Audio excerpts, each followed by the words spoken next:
새 밀레니엄 시대를 열었던 2000년대에 들어서면서부터 부흥이라는 단어보다 우리 교계에 화두가 되었던 단어가 없을 것입니다. 특히 평양 대부흥운동의 100주년이었던 2007년도를 기점으로 해서 그 전과 후에 상당한 움직임이 있었습니다. 예를 들면 한국 교계 기라성 같은 목사님들을 모시고 지역교회에서나 혹은 전국구 연합집회를 많이 열었습니다. 또 2000년대는 그 시즌 특성상 각 지역교회의 담임 목사들이 세대 교체가 많이 이루어졌던 시대입니다.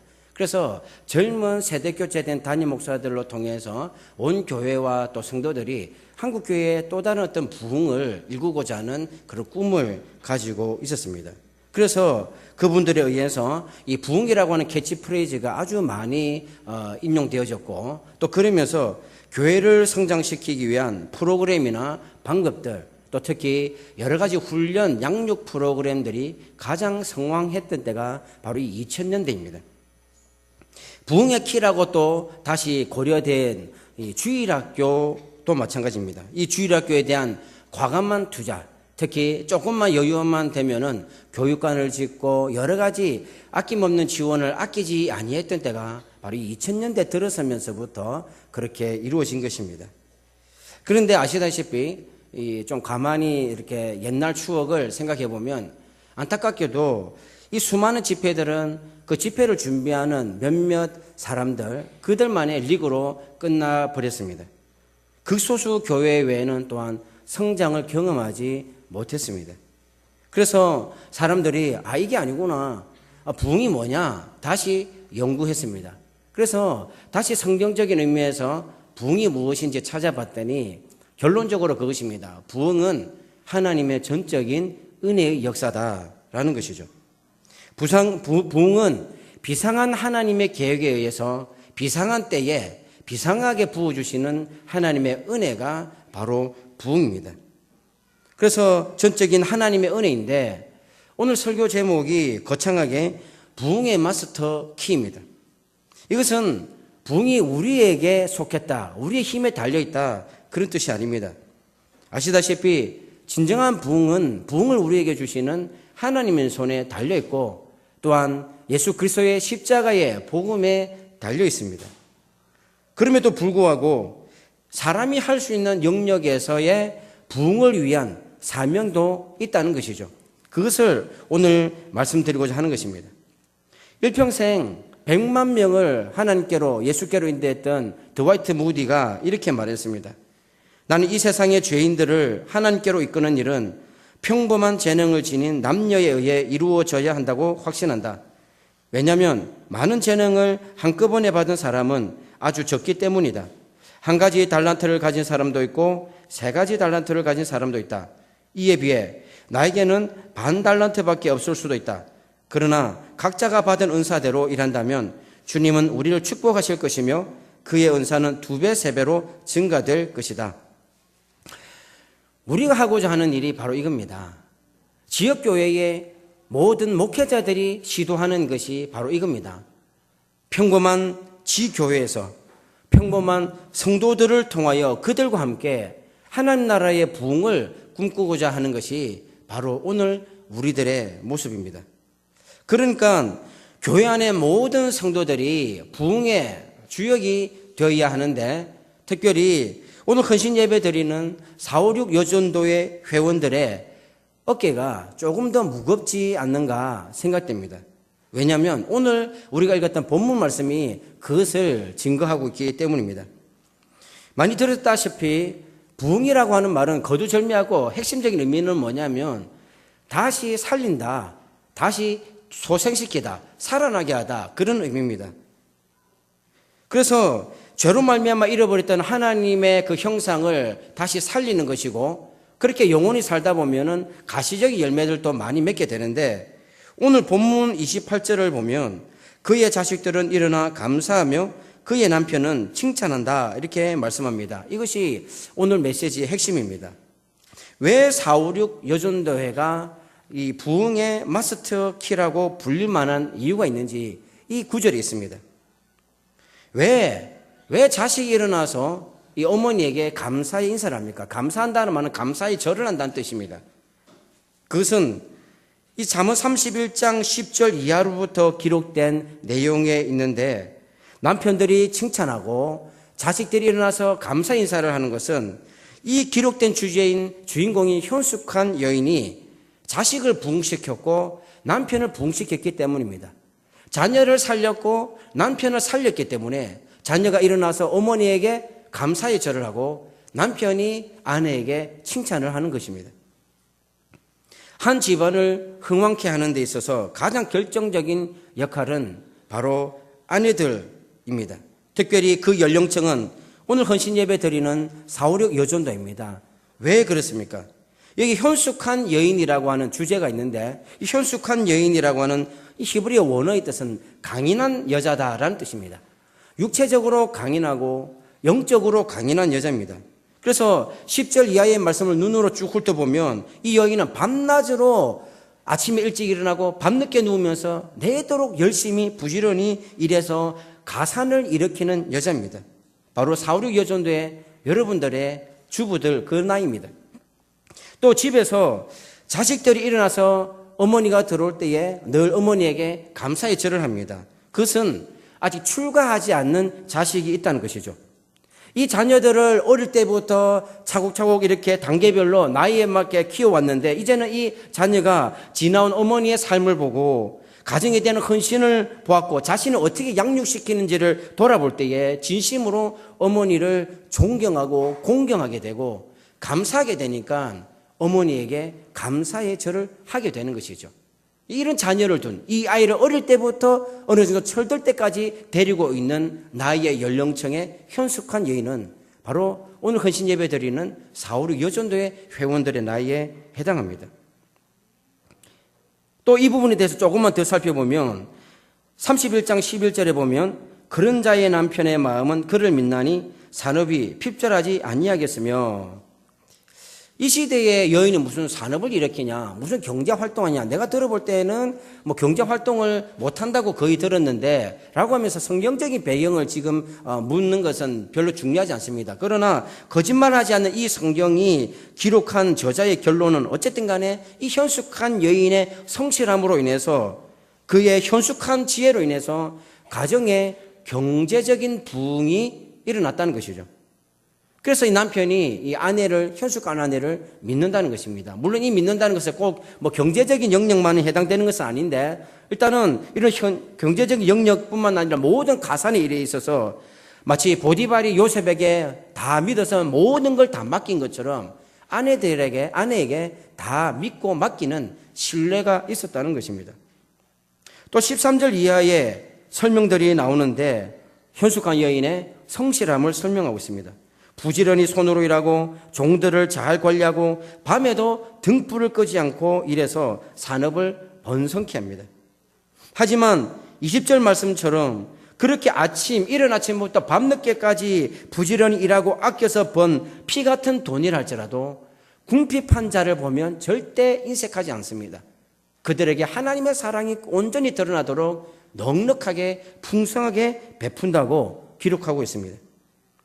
어떤 주부는 남편이 열심히 벌어오는 것을 잘 관리하지 못해서 10년, 20년이 지나도 가정 형편이 좀처럼 나아지지 않거나 혹은 벌어온 것을 너무 움켜짐으로 인해서 베풀지 못해서 하나님이 주실 더 큰 축복을 받지 못하는 어리석은 여인이 있는가 하면 어떤 주부는 열심히 지혜롭게 행해서 근검절약해 해서 쌓고 쌓아서 그 가정의 산업을 번성케 하고 그러나 하나님의 일에는 적극적으로 인색하지 않게 베풀고 헌신해서 하나님의 축복을 끌어들이는 그런 현숙한 여인이 있습니다.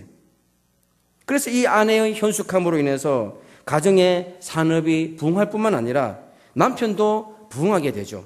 23절에 그의 남편은 그 땅의 장로들과 함께 성문에 앉으며 사람들의 인정을 받으며 아내가 부지런하고 현명함으로 인해서 남편이 성공하고 인정받는 것입니다. 아시다시피 이 시대 성문은 유력한 사람들, 뛰어난 지도자들이 와서 많은 어려운 사람들의 사정을 신원해주고 사람들을 재판하고 그리고 시대와 정치를 논하는 자리입니다. 한마디로 성공한 것이죠.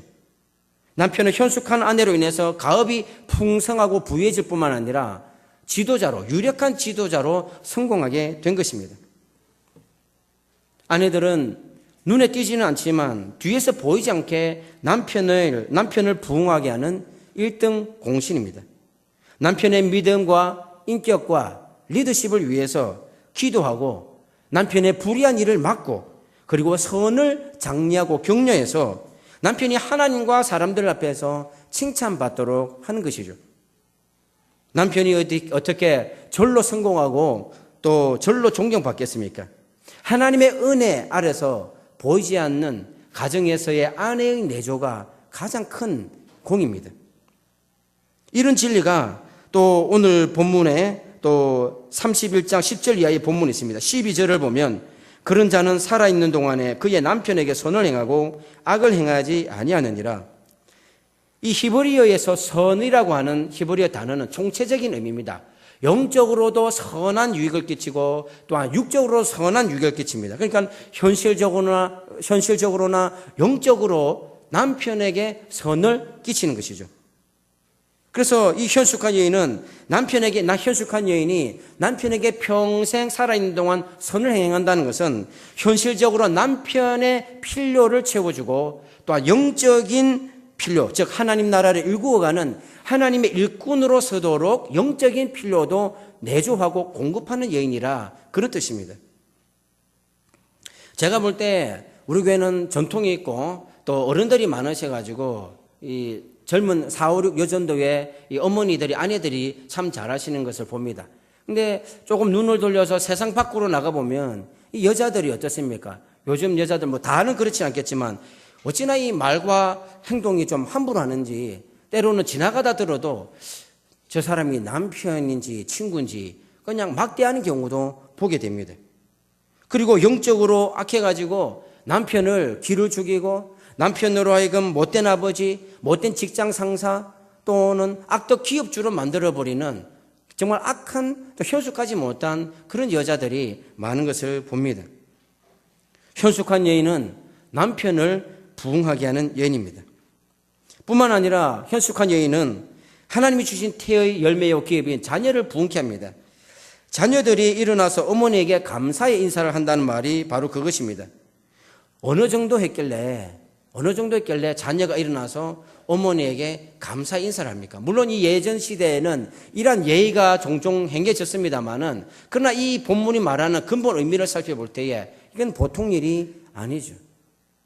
여러분들은 혹시 집에 가면 자녀들이 늘 어머니에게 공경의 인사를 합니까? 감사의 인사를 합니까? 이 잠언 31장에서는 자녀 양육은 구체적으로 설명하고 있지 않습니다만 그러나 독자들은 너무나도 쉽게 알 수 있습니다.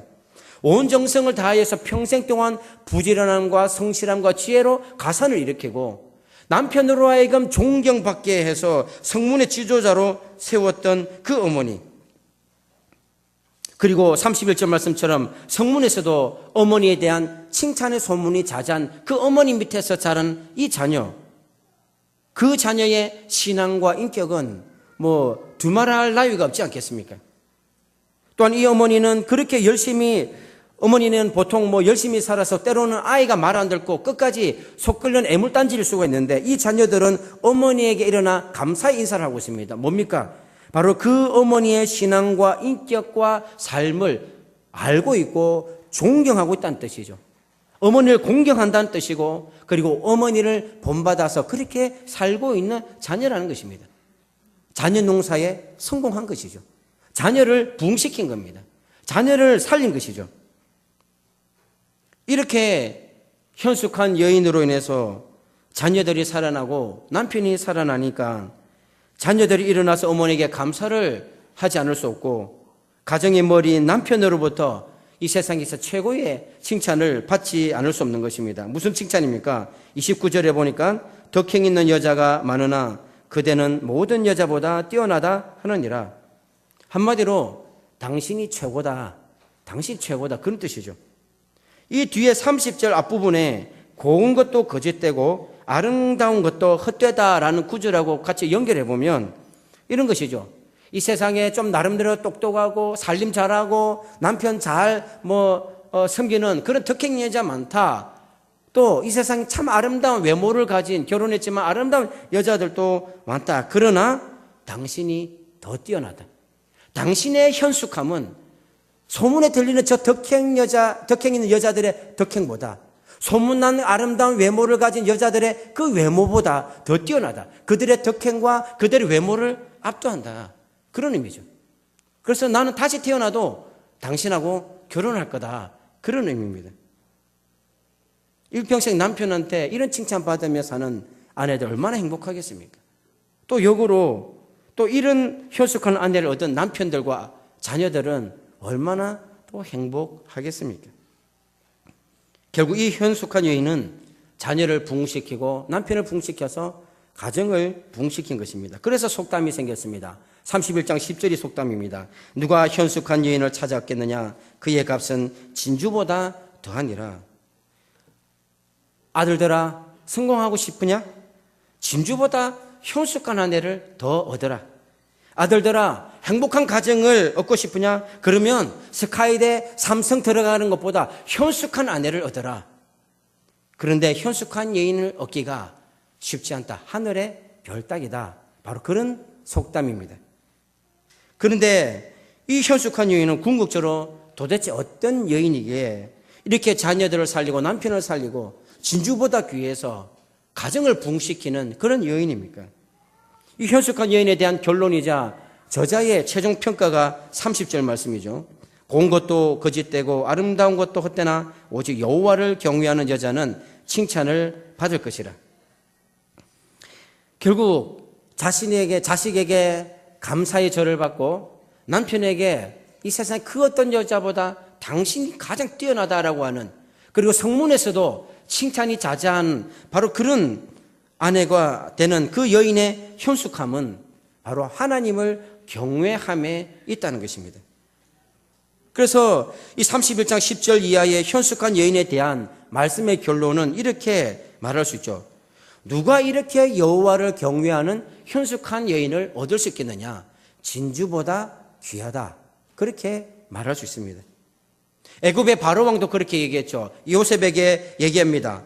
바로가 그의 신하들에게 이르되 이와 같이 하나님의 영에 감동된 사람을 우리가 어찌 찾을 수 있으리요. 그리고 요셉을 애굽의 총리로 세운 것입니다. 그의 꿈을 해몽하고 풍년 7년과 흉년 7년을 대비하는 이 요셉의 입에서 나온 지혜는 사람의 머리에서 나온 지혜가 아님을 바로도 알게 된 것입니다. 하나님의 영에 감동된 지혜라야만 나올 수 있는 지혜라는 것을 바로도 깨닫게 되어서 우리가 어떻게 어디서 하나님의 영에 감동된 지혜로운 이런 사람을 얻을 수 있겠느냐, 그렇게 감탄했던 것입니다. 오늘날 우리 한국 교회, 한국 사회에 필요한 사람이 바로 이런 사람입니다. 하나님의 영에 감동된 사람.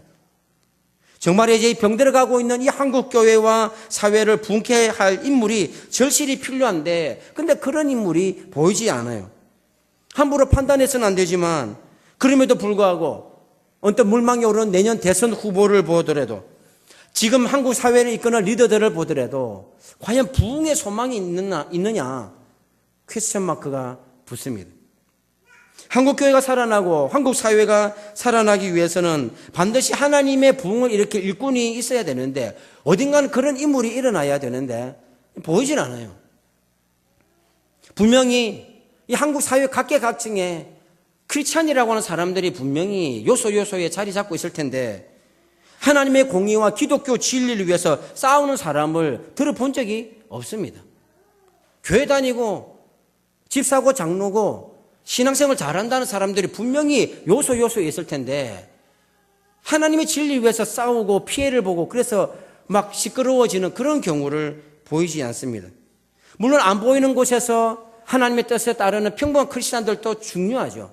근데 때로는 보이는 곳에 있을 수밖에 없는 나라의 지도자들의 경우 그들의 행태에 맞서서 하나님의 공의와 정의를 선포하면서 진리를 선포하고 하나님의 나라를 만들어 가는데 싸우려고 하면 눈에 보여져야 되는 부분이 있습니다. 그런데 그런 사람들이 보이지 않는 것이죠.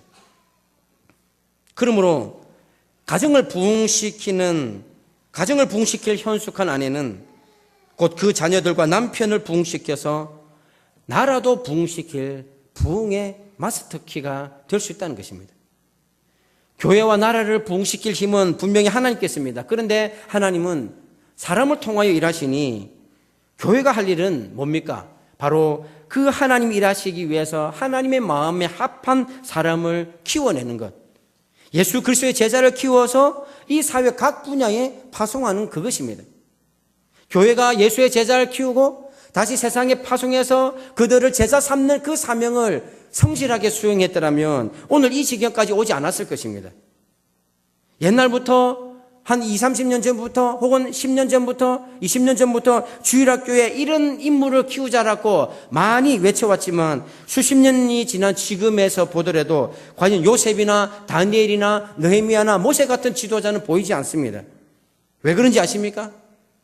솔직히 신앙 좋은 아이보다 공부 잘하는 아이를 더 좋아했기 때문입니다. 신앙생활 잘하는 남편보다 돈 잘 벌고 출세하는 남편을 더 반겼기 때문이죠. 여호와를 경외하는 인물로 키운 데는 솔직히 그만큼 자식 공부만큼 남편 출세만큼 마음을 쏟아붓지 않은 결과가 이것입니다. 하나님은 만물이 여김을 받지 않으시니 사람이 무엇이든지 심는 대로 거두리라. 우리 심는 대로 거두고 있는 것이죠. 어머니들이 아내들이 놓치고 있는 것이 있습니다. 그래서 오늘 본문의 메시지입니다. 여호와를 경외하는 이 여인의 현숙함이 가정을 부흥시키는 데 있어서 세상의 덕행도 압도하고 아름다운 외모도 압도하듯이 우리 자녀들과 남편들의 영성이 세상의 지성과 세상의 실력도 압도할 수 있다는 진리입니다. 그걸 놓치고 있어요. 어머니들이, 아내들이. 하나님께로 부여받은 하늘로부터 기름 부으심을 받은 영성이 세상의 실력이나 세상의 능력을 압도할 수 있다는 것을 안 믿어요. 그렇게 살아왔습니다. 그래서 지도자가 안 보이는 겁니다. 여호와를 경외하는 현숙한 여인은 하나님을 경외하는 탁월한 영성이, 탁월한 인격은 물론이요, 또한 탁월한 지성도 만들어서 이 세상을 다스릴 수 있다는 하나님의 말씀을 확신하는 여인입니다. 왜냐하면 이 세상을 다스리시고 모든 지성과 지식을 초월하시는 모든 지혜의 하나님이 그와 함께 하시기 때문입니다. 그러므로 이제는 좀 눈을 들어서 분별해야 합니다. 단지 주일학교 성장 때문에 양육이니 뭐니 그런 것이 아니라 기울어져가는 이 한국 교회, 쓰러져가는 한국의 병든 모습을 치유하고 다시 일어나야 다시 살리는 그런 인물이 있어야 되는데 그 인물을 키우고 그래서 나도 살고 가정도 살고 나라도 살고 역으로 나라가 살아야 교회도 살고 우리 가정도 살고 내가 사는데 바로 그 위대한 사명이 우리 4.16 여전도의 아내들에게 어머니들에게 있다는 것입니다.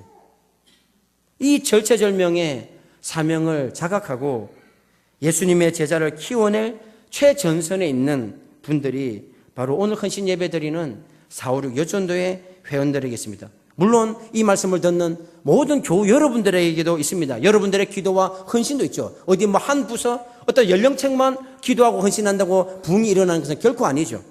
다만 그럼에도 불구하고 현실적으로 오늘 이 말씀이 말하는 것처럼 육신으로 강건하고 영으로 강건해서 자녀를 부흥시키고 남편을 부흥시키고 그들 사회에 보내서 나라도 부흥시킬 무거운 사명이 이 4.16 여전도의 회원들에게 있다는 것입니다. 현실적으로 또 예나 지금이나 보면 한국교회 주일학교 교사 중에 그래도 대다수의 인원과 또 대다수의 헌신을 담당하고 있는 분들이 누굽니까? 바로 4.16 여전도의 분들입니다. 우리 남은교회만 보더라도 유치부만 좀 제외해서는 그래도 이 남은교회 주일학교를 장악하고 있는 분들이 4.16 여전도입니다. 청년들이 열심히 많이 있는 교육부서들도 있지만 그 청년들도 집사님이 뭐라 하면 예 집사님, 권사님 뭐라 하면 예 권사님 시키지 자기 뜻대로 하는 게 있겠습니까? 이 집사님, 권사님들이 달려들면 점잖은 부장 집사님도 깨갱하고 뒤로 물러납니다. 그러니까 이 주일학교 4.16 여전도의 손에 달려있다고 해도 과언이 아니죠. 가정도 마찬가지입니다. 보니까 시대를 보니까 이제 아버지의 양육에 대한 그런 역할도 많았지만 그래도 아버지도 필요 없습니다. 할머니, 할아버지도 필요 없습니다. 시어머니, 시아버지, 자식 양육하는데 며느리한테 찍소리 못 합니다. 내 자식 내가 키운다는데 아무 소리도 못 합니다. 그러니까 여전히 아무리 사회가 바뀌어도 지금도 여전히 애 키우는 거는 엄마가 꽉 잡고 있습니다. 교회도 마찬가지죠.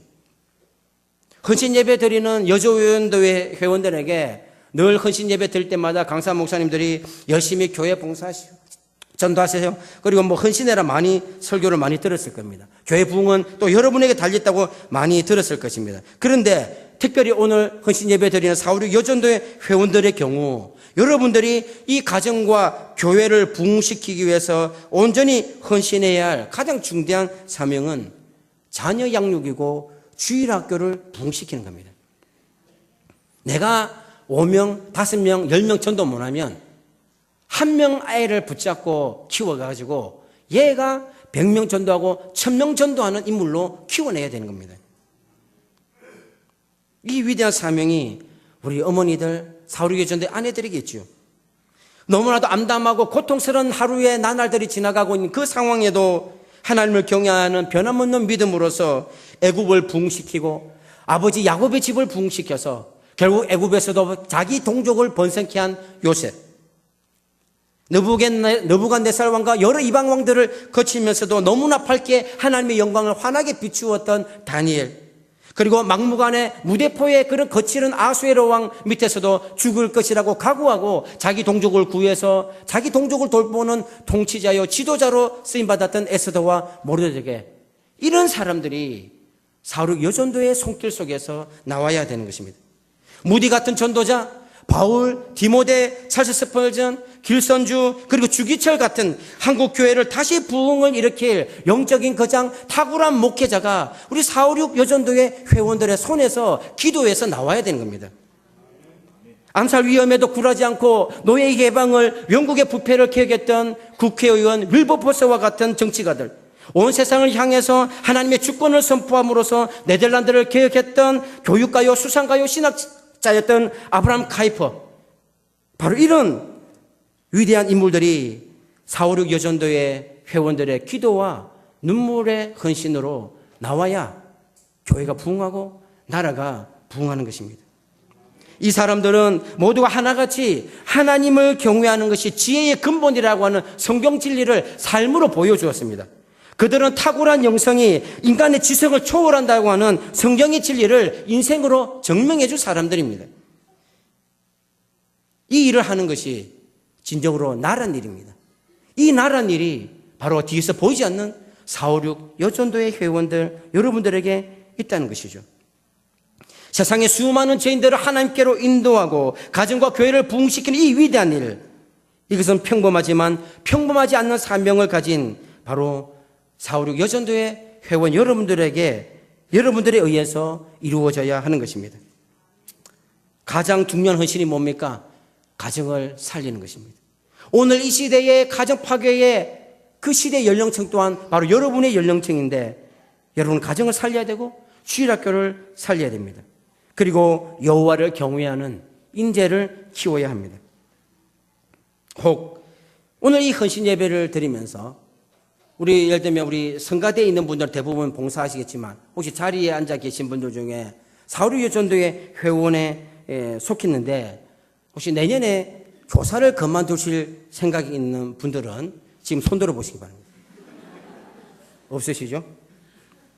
그리고 잘 생각해 보세요. 이제 애들도 이제 지압가림하고 우리 집안도 이제 밥 먹고 살 만큼 됐는데, 근데 더 볼났고, 그리고 또 세상 모임이 바빠가지고 지금까지 뭣 하나 제대로 헌신하지 못한 그런 분, 그래서 양심이 좀 찔리는 분이 계시다고 하면 지금 이 헌신 예배 드리는 자리에서 마음속으로 하나님께 내년부터는 당장에 주일학교 교사로 헌신하겠습니다, 결단하시기 바랍니다.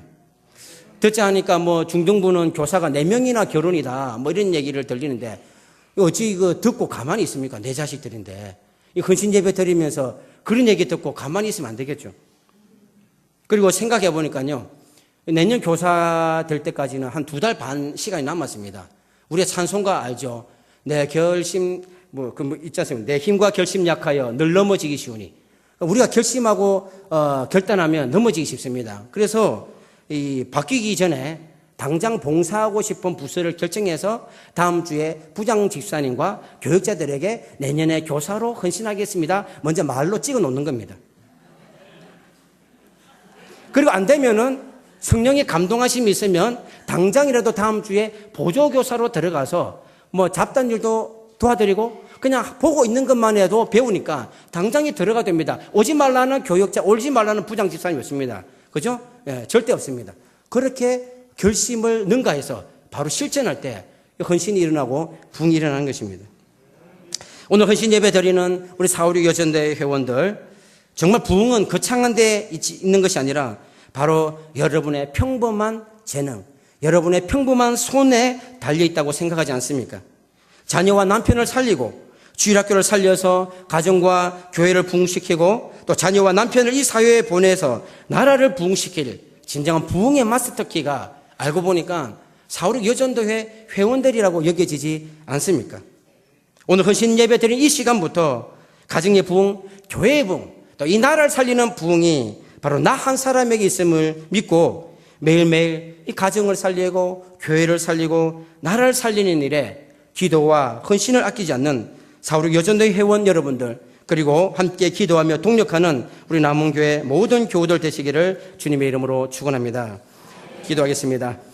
우리에게 부흥 주시기를 소망하시는 주님, 우리가 너무 게으르고 부족하고 여호와를 경외함에 있지 않는 우리의 불신앙을 돌아봅니다. 주님 용서하여 주시옵소서. 우리가 늘 헌신 예배 드리고 부흥을 달라고 기도했지만 우리는 더욱더 세상을 향하여 나아갔고 우리는 참으로 신앙 좋은 자녀보다 공부 잘하는 자녀를 원했고 나에게는 신앙 좋은 신앙생활 잘하는 남편보다 세상에서 성공하는 남편을 원했기에 오늘 이 시대 한국교회가 이렇게 주일학교가 기울어졌고 지도자들이 기울어졌고 한국 사회가 기울어졌음을 고백합니다. 이것은 바로 오늘 헌신 예배 드리는 우리 456 여전대 회원들의 잘못이요 기도하지 않는 우리 모두의 책임임을 공감합니다. 주여 용서하여 주시옵소서. 이 시대를 일으키고 참으로 가정을 살리고 나라를 살리고 교회를 부흥시킬 부흥의 마스터키가 하나님 아래서 하나님의 능하신 손 아래서 우리 456 여전도의 어머니와 아내들에게 있음을 다시 한 번 더 깨닫고 다시 한 번 더 주 여호와를 경외하는 효숙한 신앙으로 그 지혜로 자녀를 살리고 남편을 살려서